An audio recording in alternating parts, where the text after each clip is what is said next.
I think I'm live. Hello, everybody. God bless you guys. Raymond Ramos for Ramos Coaching, doing a couple of these videos just to share how to talk about my book with someone and the title of my book. And I fired my boss in 2001, right? So I fired my boss is a big, catchy saying. I went to work in 2001. I gave my 2-week notice. I thanked them for everything, incredible opportunity. Really enjoyed working with the team. I learned a lot. I did the mature, don't burn a bridge thing, but I had learned because I was around some people having a conversation. I was exposed to new and different information that elevated my thinking, right? So I learned about health and time in that conversation. And, you know, if you could be, let's say you have a lot of wealth, but your health is poor, no good. You rather, most sane people would want health more than they want wealth, right? And then time. You never get it back. You can lose your money and you can get money back again, but you can't get your time back again. I remember doing a workshop on resentments and old hurt and old pain from the past. And I made a statement that for every minute you spend angry at someone in your past, that's 60 seconds you're not available for love in the present, right? So every minute that you throw away, you can't get it back. It's gone forever. And so time was a big deal. So I went back, I prayed about it, talked to my wife, talked to my best friend, talked to my team. I said, I'm gonna quit my job. I had a really good job. I'm not gonna talk about that, but I had a really good job. Company vehicle, I had a good job. I had a GED and I was making a nice income, right? 2001. So I went to work and I gave my 2-week notice. And it's been 23, with over 23 years now that I took my most valuable commodity back. And I went on every trip. I went on every school trip with my daughter that she had. I've been to different places all over the world doing what I love to do. Drive my wife to work in the morning as an act of service because I love her. And when I'm in New York, I drive her to work. I go where I want to go and do what I want to do freely. Obviously, I have a purpose. I'm fulfilling my purpose. I have a greater call. I've been called to contribute. I've been called to the Great Commission. I've been called to honor God. I've been called to be a representative of God, an ambassador. And so everything that I've done, everything that I have, everything that I do is aligned with my relationship with God, right? I also learned that my spiritual condition is going to affect everything in my life. The most important thing in my life is my spiritual condition. It's going to affect my mental health, my emotional health, my relational health, my financial stability, my mental stability. It's just my spiritual condition. I've learned that my spiritual condition is the nail that everything else hangs on. And so I've learned to value that and invest most of my time and energy in my spiritual condition, my relationship with God. So I became a recovery coach, and I actually text the woman who trained me today. And she's been in my life 2 significant times, 2 different trainings, and I'm very grateful for her. Her name is Donna. And I text her. I was thinking about her. I read my book on the plane from Turkey or to Turkey. And I was thinking about when I became a recovery coach and all the issues I had to overcome. And you think because you get your certificate, you go to your certification process. Now you get your certificate. You're gonna, people are gonna come and knock on your door and ask you to help them. That's not the case. And even when you are helping people, there's internal barriers that one has to identify and overcome. And there's the whole imposter syndrome. Who do you think you are? You don't got a doctorate degree. You're not, just so many different obstacles that are internal, the internal critic, the inner voices that come at you that are trying to prohibit you from moving forward and reaching those goals and elevating and excelling. And you don't know they're there until you try to do something different and new. And so I'm trying to become this recovery coach and start my recovery coach practice business. And recovery coach was new back then, and people had a lot of different opinions about it. And then you got those external voices that you got to navigate through. One of the things that I've learned is that you really, really, really have to be okay with yourself. You have to have a level of self-acceptance. You got to have a sense of purpose and a vision and a calling. And because there's going to be many, many voices, internal and external, they're going to try to block you from moving forward, might try to discourage you. And you got to be able to, if I cared too much what people on the outside were thinking or saying about me, I would have never done any of the wonderful things that I got to do, because other people didn't think I should be doing them.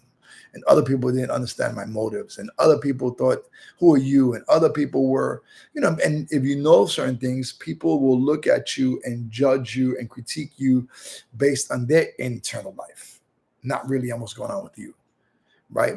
People see things not as they are, but they see things as they are. Same thing with me and you, these are things that we have to navigate through and understand. But anyway, I became a recovery coach, and I didn't know it was going to explode the way it exploded, right? It was new. It was a peer-to-peer help and peer-to-peer support and peer-to-peer, peer advocate, all this stuff. It was just new. But since then to now, it's been a long time. I trained many, many recovery coaches all over the world. And it's a thing, right? And so people are looking for help. We have recovery coaches in the emergency departments, emergency rooms in New York.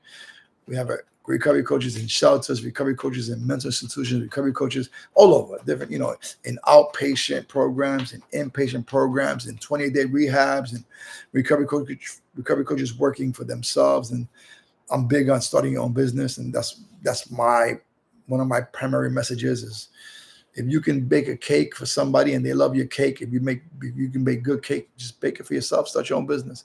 If you can, so that's a whole different workshop. But anyway,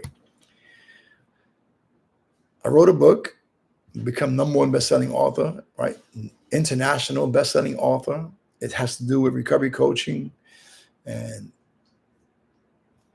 who would have thought that I would write a book and become a #1 best-selling author, international best-selling author, and that would speak on some of the stages and go to some of the places I've been through and share the stage with some of these big name people. It's not humble to big yourself up. So I try to remain humble. But everything I have is God, right? Everything, just back to, I'm not brilliant by myself. I'm not great by myself. I humbly tell people I'm really good at what I do.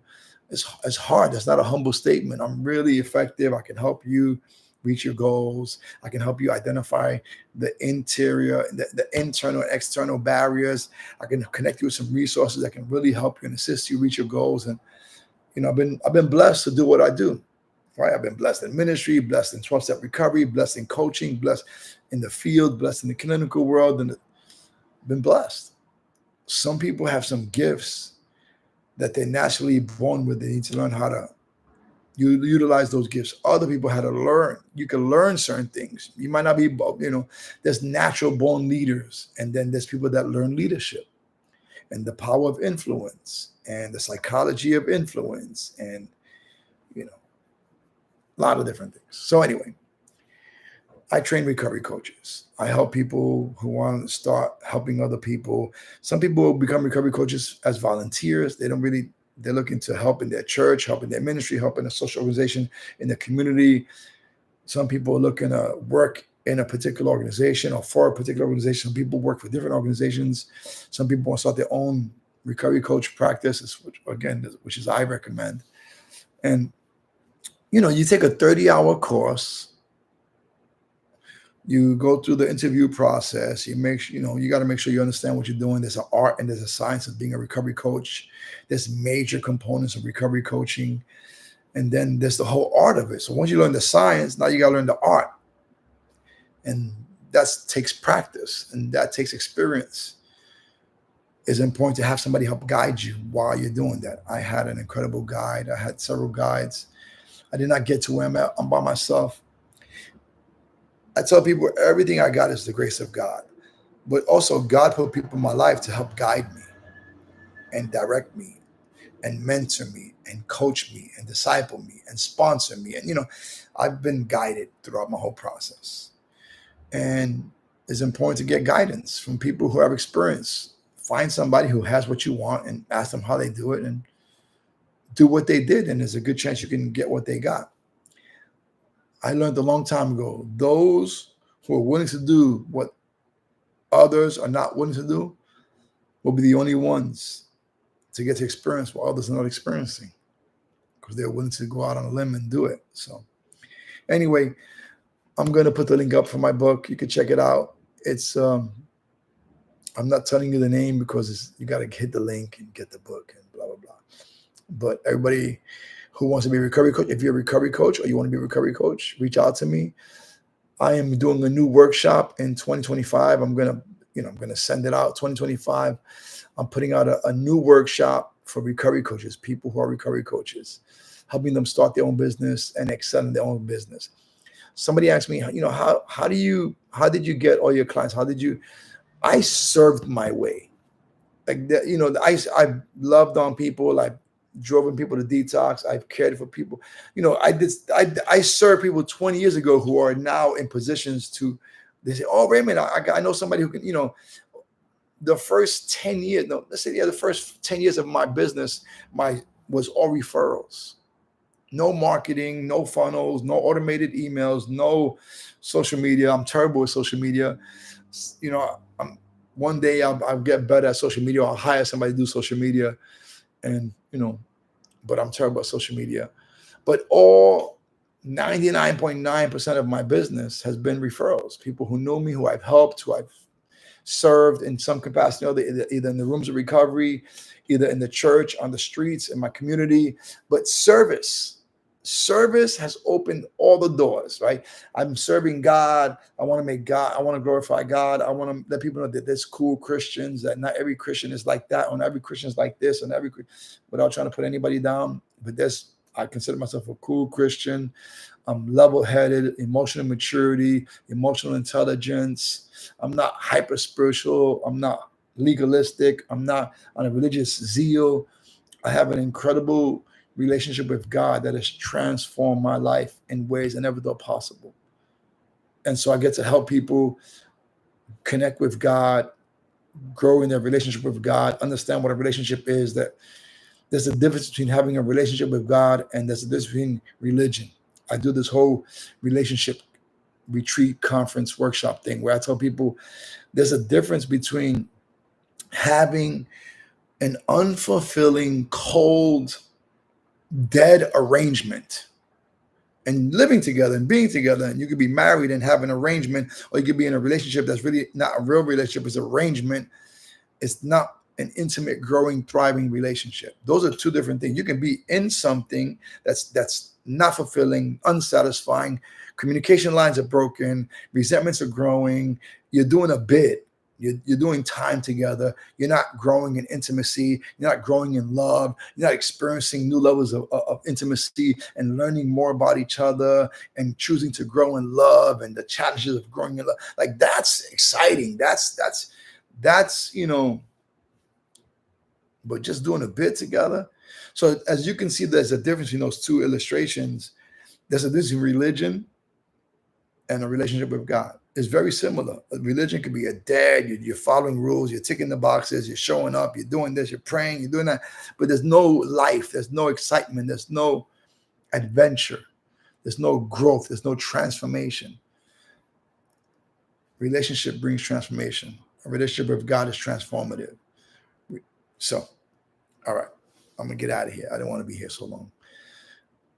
I'm excited about this recovery coaching revolution, this recovery coaching revival. I'm training my recovery coaches. I'm working with a lot of recovery coaches who I didn't train, but I'm retraining them to start their own businesses. And I'm training church planters. I get to work with people in the field of recovery coaching, in the 12-step recovery world, in meetings and in the church. And now I'm working with people who are not in church and not in the recovery world, but want to scale their businesses, right? I'm a John Maxwell certified leader, mentor, speaker, trainer. Whoever thought about that I'd be my shirt. Let me check out people ask about my shirt. Saved by grace, right? Ephesians 2, 8, and 9. People ask about my shirt. Saved by grace, Mets colors, Knicks colors, Mets colors, Knicks colors, right? My Hope Wear. That's where I got my shirt from. Free advertisement from my man, My Hope Wear. But people asking me.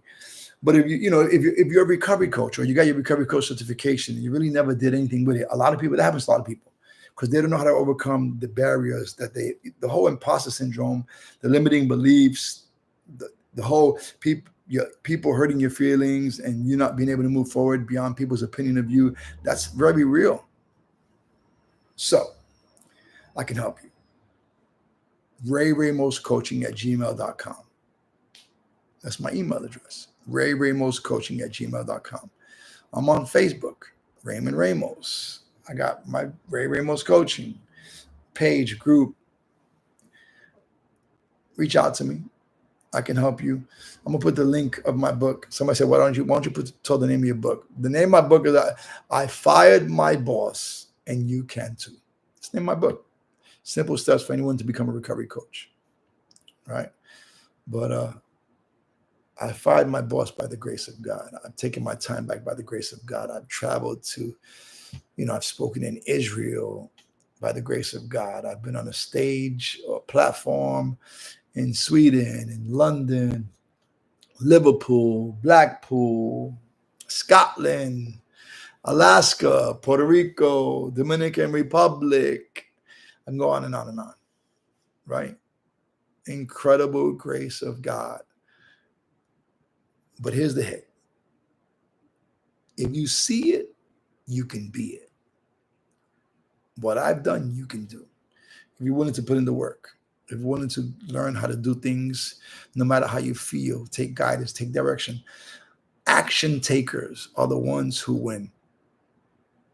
You know how many people sit down and overthink things? They overthink them and then they think their way into inaction and they don't do nothing. And you're not unique. I've struggled with that. Let me sit here. Let me just sit down here and overthink this. I've done that many times. So that's what makes me so effective, by the way, is that I've come from nowhere. I've struggled with a lot of internal voices, the inner critic, compare and despair, quit before the miracle happens, want everything to happen so fast, not willing to put in the work and the time. Anything that's of very significant, anything that's of significant value takes time and hard work. Things that come easy, they go easy. So I love you guys, man. Ray Ramos Coaching, Pastor Raymond Ramos in the Christian world, Raymond R in the recovery world. Grateful. I got 3 tribes that I'm so blessed to be a part of. The 12-step recovery world, where my life was absolutely changed. The Christian world, when I became a Christian and became a disciple and grew spiritually and God healed my hurts and renewed my mind and then the clinical world. I remember I was a case manager, then senior case manager, group therapist, and blah, blah, blah. And then I became a recovery coach and I fired my boss. Love you guys. God bless you. Ray Ramos Coaching @gmail.com. If you want to know more about the ministry, go to rhow.org. We got like a 1965 website that's up there. rhow.org. God bless you.